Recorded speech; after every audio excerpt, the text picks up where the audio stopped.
Sophia Loren, Italy's timeless icon and a titan of the silver screen, has enchanted global audiences for over 70 years with her unparalleled elegance, innate talent, and captivating presence.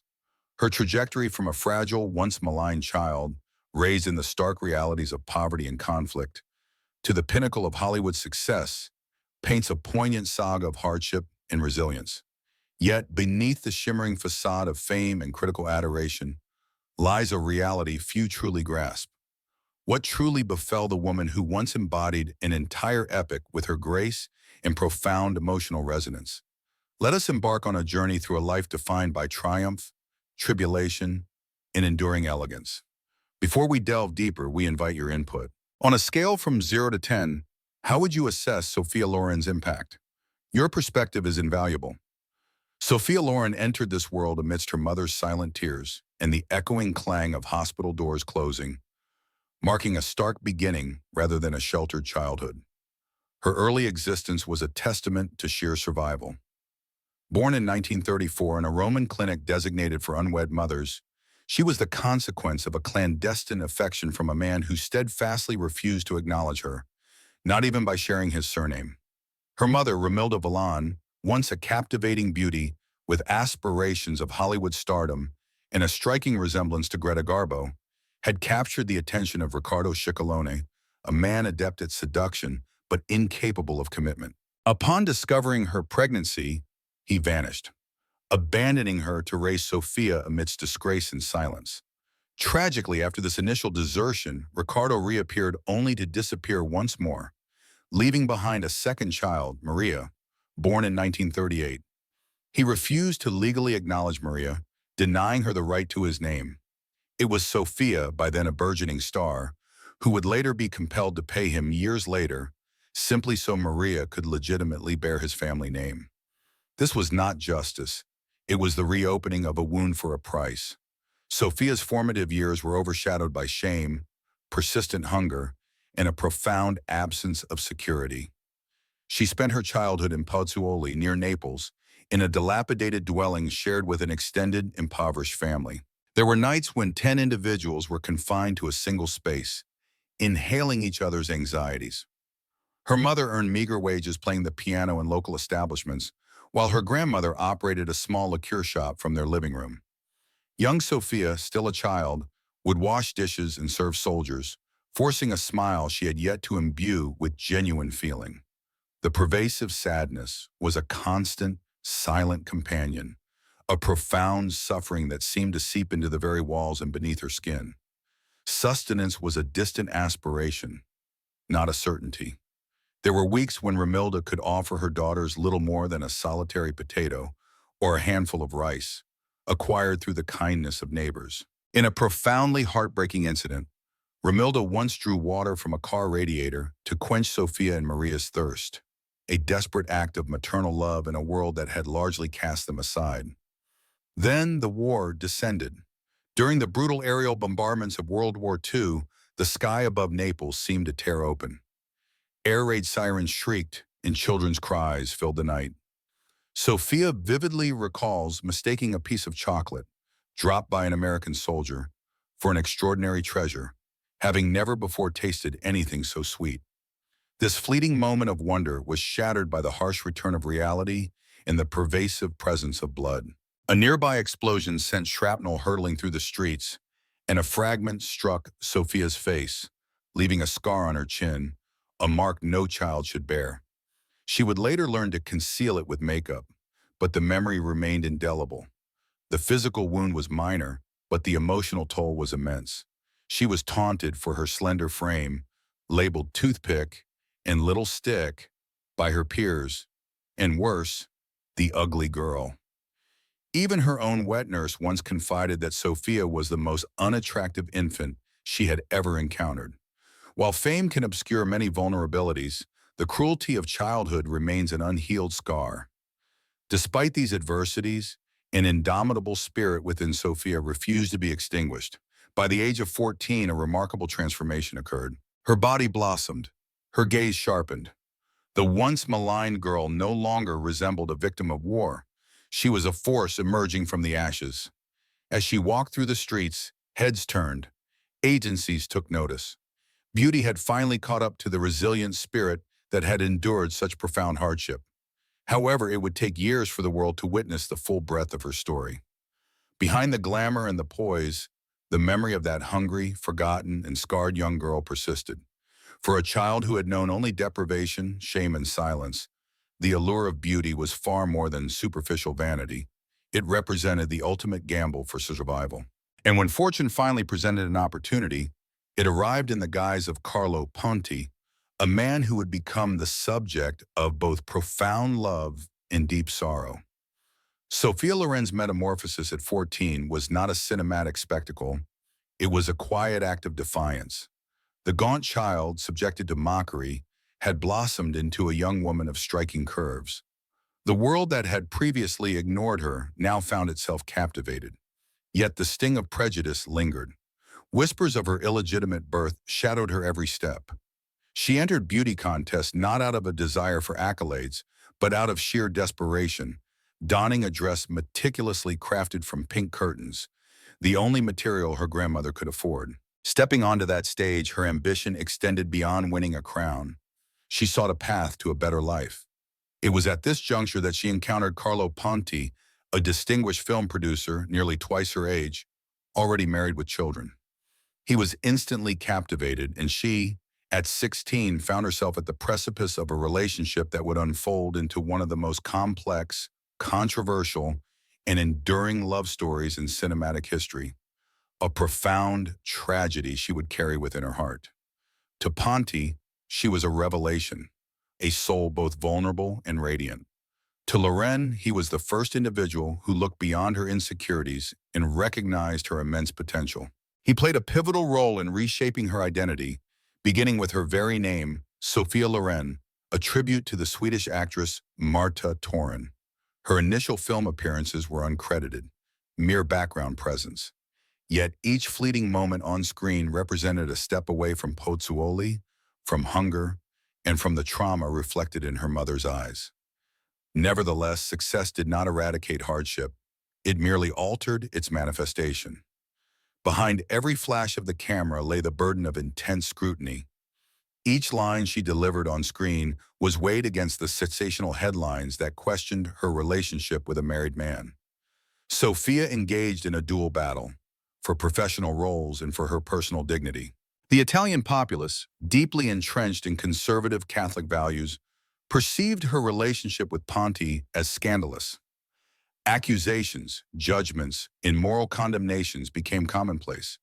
Even as Ponti provided discreet guidance, nurturing her career while navigating the legal complexities of divorcing his first wife in Italy, Loren found herself caught between two worlds, one of burgeoning stardom, the other of relentless public censure. Despite the surrounding turmoil, she persevered. Her countenance began gracing magazine covers, and her name appeared in film credits alongside esteemed industry figures. From Quo Vadis to Aida and La Fontana, she was not merely surviving, she was evolving. With each stride forward, she carried the weight of a love she could not openly claim and a past she could never erase. Even as she offered a smile to the flashing cameras, a part of her remained tethered to the young girl in the curtain dress, hungry, judged, and silently yearning. The world perceived the glamour, but Sophia Loren understood that her achievements were forged not from fleeting dreams, but from enduring scars. "I only ever desired love, not judgment," she once reflected, articulating the unspoken plea that had propelled her from Pozzuoli to the zenith of international acclaim. Her ascent was meteoric, her beauty undeniable, yet her spirit, still tender from years of rejection and scandal, carried each role as if it were an unhealed wound. As Sophia Loren graced the sound stages of Italy and subsequently Hollywood, she brought with her not merely a striking physique and captivating eyes, but a profound depth of suffering and a resilience that seemed to emanate from beneath the surface. After enduring years of being ridiculed as the ugly duckling and dismissed as an illegitimate child from the war-ravaged outskirts of Naples, she clawed her way into the entertainment industry, fueled by an unyielding determination and a measure of desperation. Her early cinematic endeavors, such as Quo Vadis, featured brief background appearances where her name was not even credited, yet the camera could not fail to notice her presence. By 1953, her leading role in Aida began to garner significant attention in Italy, establishing her not merely as a beautiful face, but as a performer possessing the emotional gravitas of someone who had truly experienced hardship. It was with Vittorio De Sica's The Gold of Naples in 1954 that Loren truly burst onto the Italian cinematic scene, portraying characters who were earthy, complex, and unashamedly human. Her fame escalated rapidly, and soon the gilded gates of Hollywood swung open for her.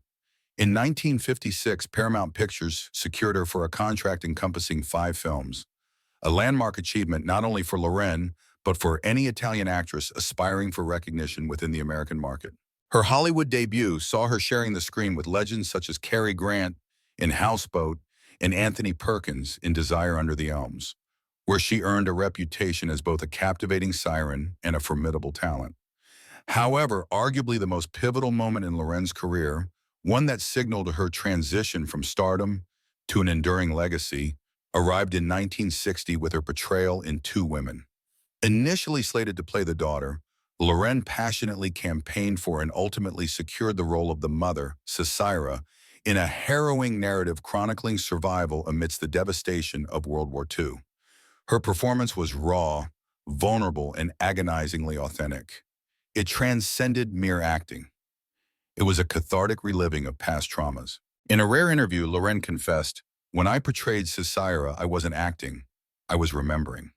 The film resonated deeply with both critics and audiences, culminating in her historic Academy Award win for Best Actress, the first ever awarded for a performance in a non-English language film. This victory defied every disparaging label that had been imposed upon her: illegitimate, unworthy, merely a beautiful face. Despite the widespread acclaim, Hollywood did not offer an escape from her emotional burdens. It presented a new arena of challenges. She contended with whispers surrounding her personal life, harsh judgments regarding her ongoing relationship with Carlo Ponti, and the profound solitude of a woman navigating the complexities of two distinct cultures. Nevertheless, she stood resolute. Acting provided the singular outlet where she could unleash her emotions without uttering a sound or shedding a drop of blood, she once mused. Heartache was transmuted into her performances with unwavering authenticity.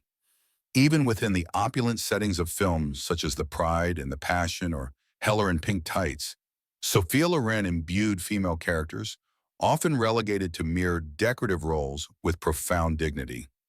Off the screen, her public appearances, interviews, and stage presence served as a subtle yet persistent challenge to a world that had once attempted to suppress her voice. During the 1960s, she transcended the label of mere actress to become a true phenomenon. Movies like Marriage Italian Style and Yesterday, Today, and Tomorrow not only showcased her remarkable versatility in both comedic and dramatic genres, but also emerged as hallmarks of Italian cinematic artistry. Her repeated recognition with Italy's prestigious David Donatello Award was not a reflection of transient popularity, but rather of profound and lasting admiration. Despite her immense success, the shadows of her past remain close. Fame did not possess the power to erase her memories. She once shared, "No matter how far my journey took me, the quiet burden of that deprived child always resided in my gaze." The girl who was once told she was too gaunt, too dark-skinned, too impoverished, now stood before millions. Yet, she had never forgotten. And perhaps that is what elevates Sophia Loren from a mere legend to a reflection of ourselves. She didn't just portray characters, she inhabited them. In doing so, she offered the world a portrayal of resilience so vivid it felt like a catharsis. Her enduring impact wasn't forged on red carpets or draped in designer gowns. It was meticulously shaped by the pangs of her origins and an unyielding inner fire. This is not the narrative of a beautiful woman who attained stardom. It is the saga of a soul bearing deep wounds who transformed her pain into her artistry and illuminated the world with it. Not all the emotional burden Sophia carried stemmed from her fractured early years. Some were inflicted later, entwined with love, cloaked in yearning, sealed by secrecy, and tethered to a man she could neither fully possess nor relinquish. He was simultaneously her salvation and her deepest sorrow. For Sophia Loren, love did not arrive with celebratory fanfare, but rather with inherent conflict, profound complexity, and agonizingly difficult decisions. At the tender age of 16, she encountered Carlo Ponti, a distinguished film producer, 21 years her senior, who was already married and had two children. Their connection was immediate, undeniable, and unwavering. Sophia later confessed, "There was something about him, a certain gentleness, a strength that made me feel truly seen for the very first time." However, their burgeoning love emerged into a society that offered no allowance for it. In the 1950s in Italy, divorce was strictly prohibited by law. Carlo's existing wife, it was reported, resolutely refused to grant him the divorce he sought, and her silent opposition cast a dark pall over their affair, much like a curse. Though her voice was seldom raised in public, her steadfast refusal conveyed a powerful message, compelling Ponti and Loren into years of expatriation, public censure, and clandestine arrangements. In 1957, driven by a desperate need to preserve their bond, Ponti and Loren entered into a clandestine marriage in Mexico, a union that was swiftly invalidated under Italian law. Ponti faced charges of bigamy, and Sophia, barely into her 20s, found herself branded as a homewrecker, a woman of ill repute, a symbol of public scandal. Societal judgment was harsh and unforgiving. They sought refuge in France, finding sanctuary in a nation where love did not carry the penalty of imprisonment. After enduring nearly a decade of legal battles and public condemnation, they were finally able to formalize their union legally in 1966, having acquired French citizenship. However, the repercussions had already taken their toll. Their professional careers were momentarily halted, their homeland ostracized them, and for Sophia, the deep-seated desire for a family remained an unhealed wound. Her miscarriages were not merely medical occurrences. They were devastating blows to her spirit. "Each time I lost a child, a piece of me diminished," she confessed years later. Yet, even amidst the profound darkness, she clung to hope. That hope was eventually realized with the birth of Carlo Jr. in 1968 and Eduardo in 1973. These sons became her ultimate redemption, her personal sanctuary. Nevertheless, the emotional scars persisted because her relationship with Ponti had always been fraught with complexity. He was more than just her partner. He was instrumental in shaping her public persona, her mentor, and at times her controller. Their union was not built on ease, but on sheer perseverance, a deeply intertwined existence marked by half a lifetime of shared experiences, tragedy interwoven with memories and significant milestones. When Ponti passed away in 2007, the world witnessed Loren's grief, but few could truly grasp the immensity of her loss. "When he died, a part of me died as well," she whispered. "I still speak with him every night."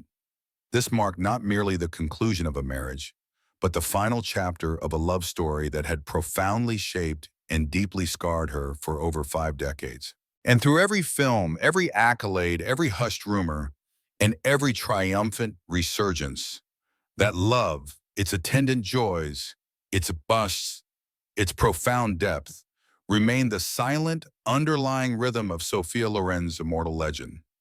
However, one cannot overlook the substantial enterprise they constructed together, not in its superficial glamour, but in its tangible significance. At the time of Ponti's passing, the combined assets they had meticulously accumulated stood as a powerful testament to their ascent from profound hardship. With over 5 decades of shared commitment, encompassing film productions, art acquisitions, and real estate investments, they amassed a considerable fortune, valued in the tens of millions. From the child who once drank water from a car radiator to the woman who presided over a magnificent villa adorned with Renaissance masterpieces, Sophia's financial standing was not a matter of inheritance. It was a hard-won victory. That sprawling villa, nestled within Rome's historic Aventine Hill and enveloped by 15,000 square meters of lush gardens, represents far more than a mere residence.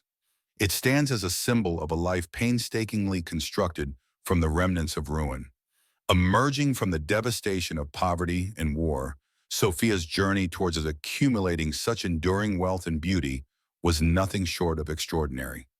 The artwork adorning her walls, the marble gracing her interiors, are not merely indicators of luxury. They are monuments to a woman who transformed every hardship into an indomitable will. In a world that often conflates fame with affluence, Sophia's legacy serves as proof that true richness is forged through enduring resilience. Sophia Loren's legacy extends far beyond the realm of cinema.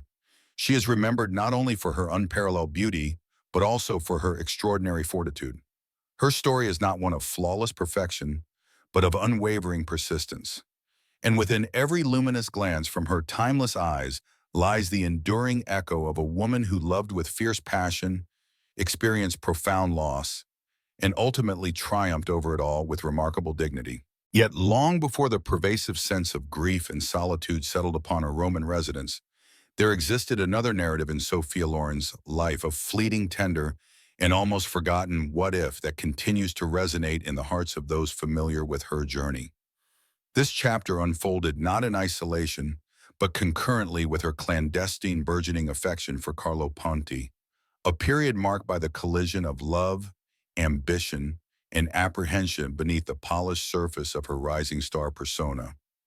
During the filming of The Pride and the Passion, Sophia encountered Cary Grant, a figure of immense charm, elegance, and established stardom.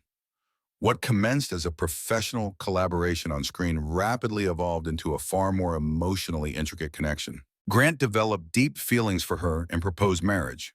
Although Sophia felt the undeniable pull of his affection and later acknowledged a profound fondness for him, possibly even love, she found herself torn, caught between the security and sincerity of his offer and her loyalty to a man whose affections carried significant societal risks and private turmoil. Her heart was divided by an impossible choice, one that tested not only her emotions but also her core values.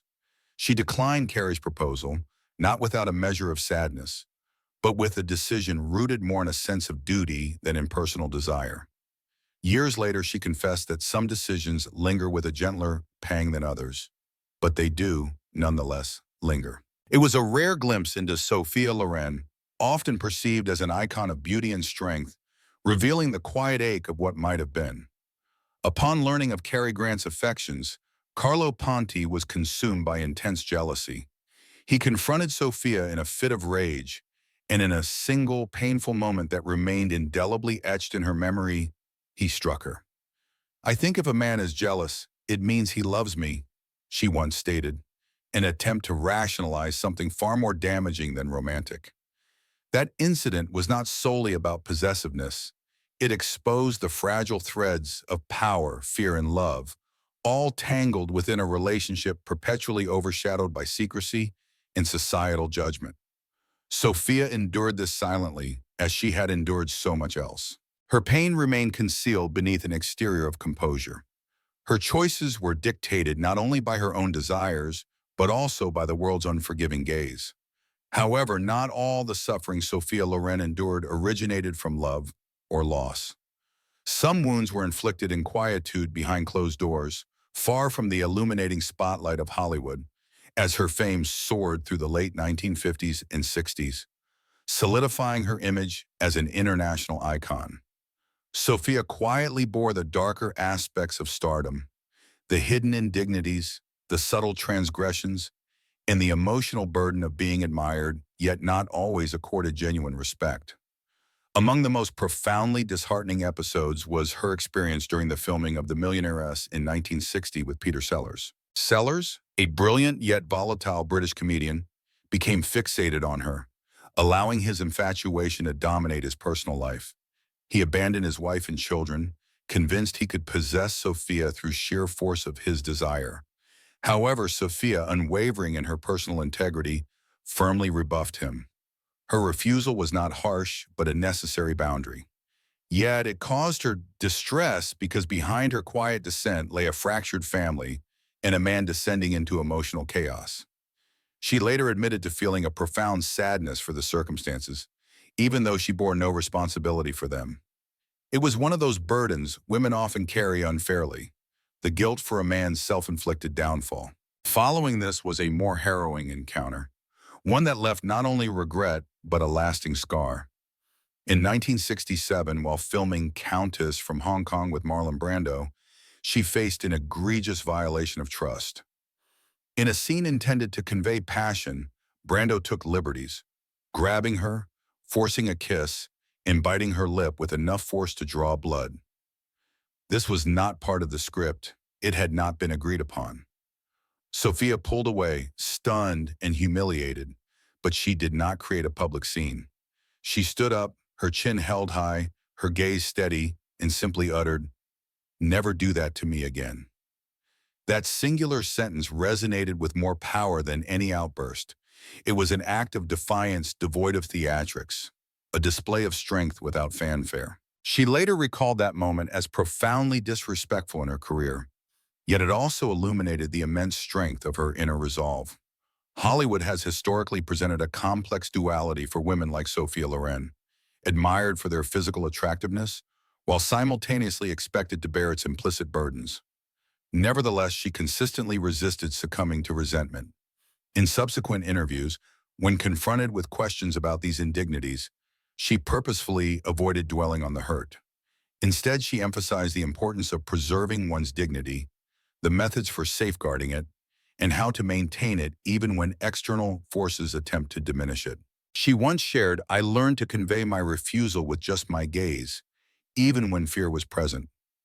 Her profound statement, "Those eyes, immortalized on screen, had witnessed far too much," encapsulates the dual reality of her experience: widespread adoration alongside the subtle cruelties that fame can inflict.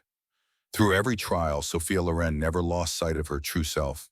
In the face of unexpressed suffering, she emerged as an enduring symbol not only of sophistication, but also of fortitude, elegance, and a quiet yet potent strength. Just as she believed the most challenging periods had passed, life presented Sophia with a stark reminder that adversity doesn't always manifest privately. Sometimes it commands public attention.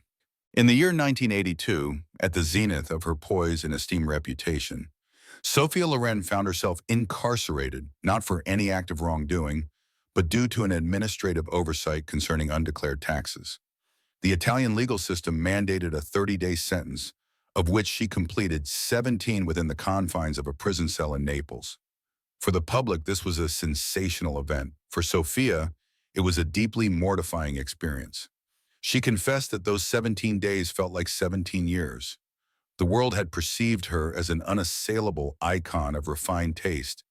Yet here she was, stripped of all glamour, compelled to sleep on a meager prison cot, share a cell, and endure the scrutiny of guards who had previously admired her performances. Although she maintained her composure throughout, the ordeal inflicted a lasting wound.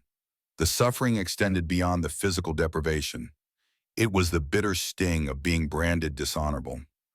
Her legal counsel would later assert that the situation stemmed from a clerical mistake, and the matter was eventually resolved in her favor. However, the impact had already been registered.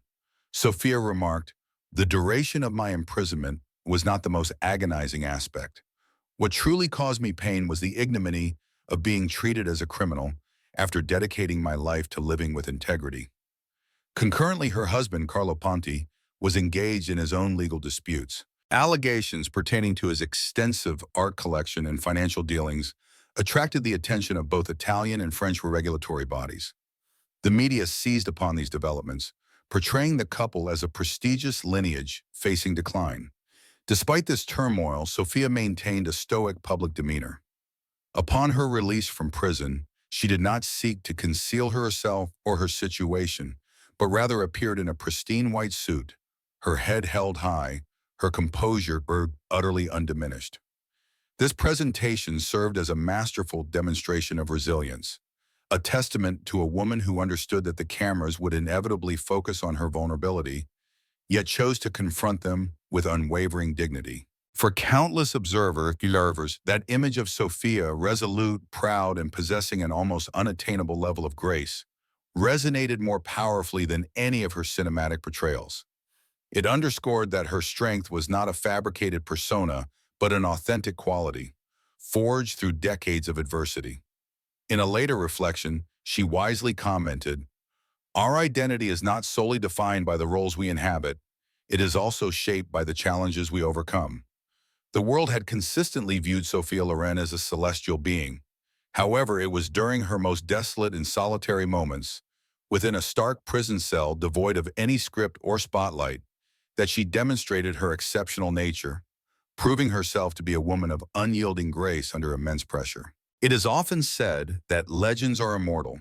For Sophia Loren, this truth endures not merely on celluloid, but in the understated elegance of her current existence. Now well into her 90s, she primarily resides in Geneva, Switzerland, eschewing the constant glare of the spotlights that once illuminated her path across red carpets. This locale offers a sanctuary for introspection, healing, and profound tranquility, fitting for an individual who dedicated a lifetime to navigating relentless attention and public spectacle. Although she divested her cherished Roman villa, Villa Sara, in 2007, her essence continues to pervade the homes she meticulously curated, each filled with art, photographs, and personal recollections that only she can fully interpret. Her former extensive estate, a sprawling summer sanctuary in California, described by her son as akin to a small village, equally reflected a life of considerable opulence. Yet, Sophia now embraces simplicity over extravagance. Her financial standing is equally admirable. With an estimated net worth ranging between $75 million and $150 million, Sophia has cultivated her wealth through decades of devoted work in cinema, lucrative endorsements, and astute investment strategies. Her present primary residence in Geneva is a property of significant value, while her past residences, including the aforementioned Villa Sara in Italy and La Concordia in California, which commanded a sale price of nearly $7 million, represent a life characterized by both profound accomplishment and refined aesthetic sensibilities. At one juncture, she also possessed a condominium in Williams Island, Florida, a location recognized for its privacy and luxurious amenities. Beyond her real estate holdings, her affluence is augmented by an exceptional collection of fine art and exquisite jewelry, including pieces that were tragically lost in million-dollar thefts. The sale of a single Francis Bacon painting in 2007 generated $16.5 million, underscoring the immense value of her private collection. In the year 2023, she experienced a severe fall that resulted in a fractured hip and thigh bone. This incident, which could have had a definitive impact on many individuals of her age, proved otherwise for Sophia. Drawing upon the same unwavering resolve that sustained her through war, destitution, and public disgrace, she confronted her rehabilitation with immense determination, attending physiotherapy sessions 5 times each week. Her dietary habits are rooted in the Mediterranean model, emphasizing balance and moderation, with a preference for fresh pasta, salads, and light evening meals. Her disciplined approach, even in her advanced years, remains unyielding. She once humorously attributed her vitality to "everything you see, I owe to spaghetti." But beneath this charming quip lies a lifetime of decisions guided by an unwavering commitment to self-respect. Far from being retired, Sophia continues to serve as a powerful embodiment of enduring vitality. In 2020, at the age of 86, she graced the screen in the critically acclaimed Netflix production, The Life Ahead, a film helmed by her son, Eduardo. This endeavor was not merely a return to acting, but a profound resurgence. Critics lauded her performance as one of captivating beauty and profound authenticity, affirming that true artistic brilliance only deepens with the passage of time.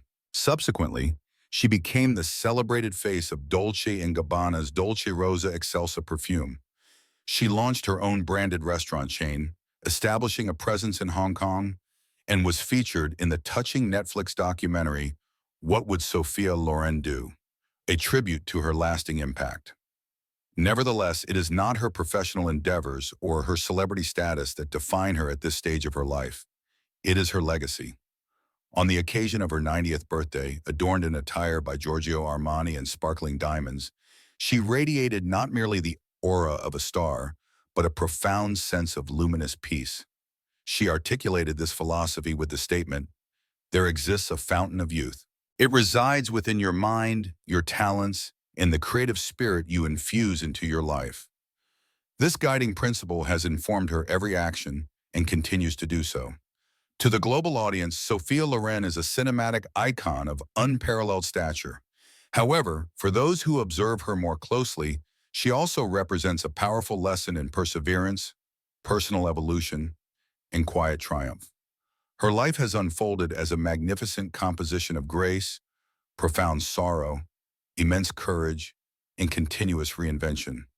A narrative that persistently inspires not only through her accomplishments, but through the remarkable woman she has become.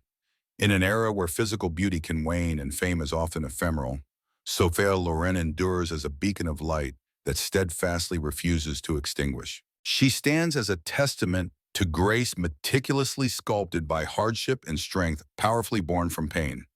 Her remarkable odyssey, commencing amidst the ruins of a war-ravaged Naples and culminating in the pinnacle of Hollywood acclaim, transcends a simple chronicle of success. It serves as an invaluable guide to resilience, an exemplar of dignity, and a triumphant testament to overcoming formidable obstacles. She is far more than a cinematic legend. She is the collective voice of every woman who has faced doubt, been overlooked, or experienced profound setbacks, only to rise again with even greater brilliance.